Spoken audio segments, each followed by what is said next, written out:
Hey everybody. Okay, so I'm going to show you guys my meat turner that I built. I always take a brisket and I cut it down and then I make beef jerky.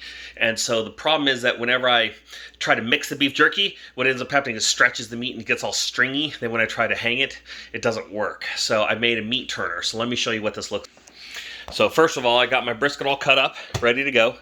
And I got this all ready to go. Oh, the trick to cutting the brisket is cut off like 30-40% of the fat and then freeze it in about 1.5 inch chunks and then freeze it for a half an hour on each side for 2 hours, and then you can run it through your meat slicer really easy. That's the trick I learned. So this over here, my recipe, it's a teriyaki barbecue recipe. I'll leave it in the comments so you guys can see it, okay? So this is the meat turner I made, all right? So this thing over here, basically comes over here, and let me zoom out a little for you. There you go. And so it's gonna turn it. So let me show you different components. This is a standard everyday bucket, been washed and cleaned. These are made of polypropylene. If you want to get a food grade one, you can. I don't really care because this has been sanitized, okay? This is my meat turner over here. These are closet rollers. They typically look like these on the back over here, but what I did is right at this joint here, I bent it flat, so that way I can nail it down. You kind of see where it's chewed up a little bit right over here. So I bent this flat. So I put these over here, so that way the bucket will sit right in between them. As you can see, when I put them in, it's just right in the bucket. And then as it turns, it's easy. Now, this part right here rubs on this part of the bucket here. So when you put it in, it doesn't want to fall down. So right over here, see? And it just turns. And as you can see, I put it at a slight angle, so that way, basically the bucket would stay in the downwards position. When I had it more level, it kept wanting to slide off. So I had to put a little downwards angle, okay? And this one over here, same thing on the back. I basically just put it over there. So these are like $6 for this. I had this little piece of wood lying around. This is a little 3/4 inch. So super easy, super easy. Now here's the tricky part. You can buy these caps. I got this from Tap Plastic. It's a sealing cap. It's got a rubber gasket in here. And this is a rubber cap. You can find these on Amazon for $11-12. I think Tap Plastic was about the same. So you can find these. This will snap on. But the problem is, once I put the meat in here, I was afraid that what would happen is that the meat would just slide in there once I put the marinade in there. So I got a second bucket and made this piece. I cut the top off and the bottom off. And then I put these slits in here. They're about 1 inch, about 2 inches there, about 2 inches here. And I put this in here and just put a pair of pliers on it. And you can see I just kinked it and bent it. And now it holds that shape on both sides. So the idea is that as I turn, it will grab it and it will make the meat tumble so it won't stretch it.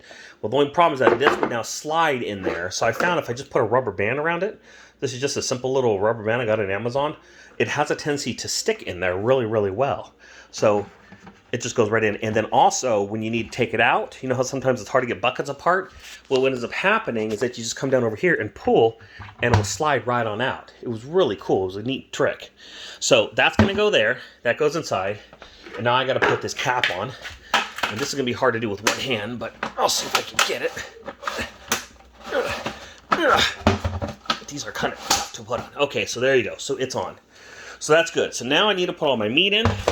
And I wish I had a helper because this is going to be heavy to dump. So what I'll do is I'll just set it here on the edge of my stove and maybe you can see me dump it in. There you go. All right, so I'm going to go ahead and dump my meat in here. It's already prepped and ready to go. Good. Now I'm going to put my marinade in. And that's all in. Give that a little scrapey. Get all the yumminess in there. Alrighty. And then I see some people...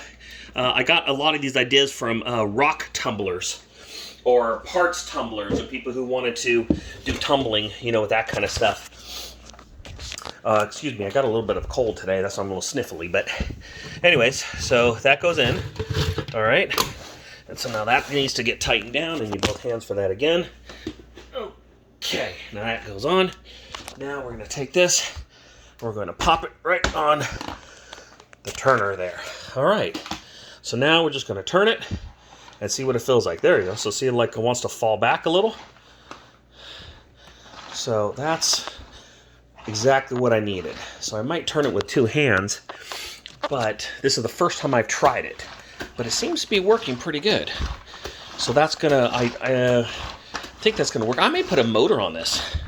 So I didn't know if it was going to be needed, but you see how it like wants to like fall back? is because the meat is like heavy and it hasn't flopped yet, I think. So I might put a motor on this. But proof of concept, this works. So let's now open this and see if it looks like it's stirring at all. Alrighty. Let's see how it looks. Okay, there you go.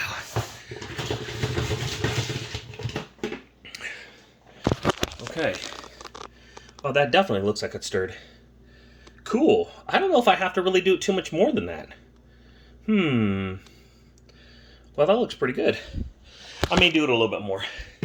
But the problem that I was having before is when I had it in my bucket over here, as I reached my hand in and turned it, it would stretch the meat out. And then what would end up happening is that I get these really long strips that usually start like maybe from here to here. They'd end up stretching way over here. So the way that I do my jerky is I take these kebab sticks and I put it on the top rack. So I'll take my rack, let me get rid of this pan. Give you some light in here. Very good. So I'll take this over here, put this on the very, very top rack, and I'll skewer them and hang them through here. And then I'll take a look at a little binder clamp right here, because if not, these can slide off. So I just put a little binder clamp on them. And then what I'll do is I'll turn this on. Well, I'll give you the recipe online. But the catch is you also have to leave it propped open a little bit so it can air. So anyways, yeah, so that's it. That's how it works. I may actually put like a little handle on this here so I can turn it. I don't know. So anyways, yeah, so that's basically what I'm doing. And I'll leave you some feedback in the comments, but I think it's going to work really well. And I don't think it's going to stretch the meat out like normally. So anyways, hope that helps. Have fun. Later, YouTube.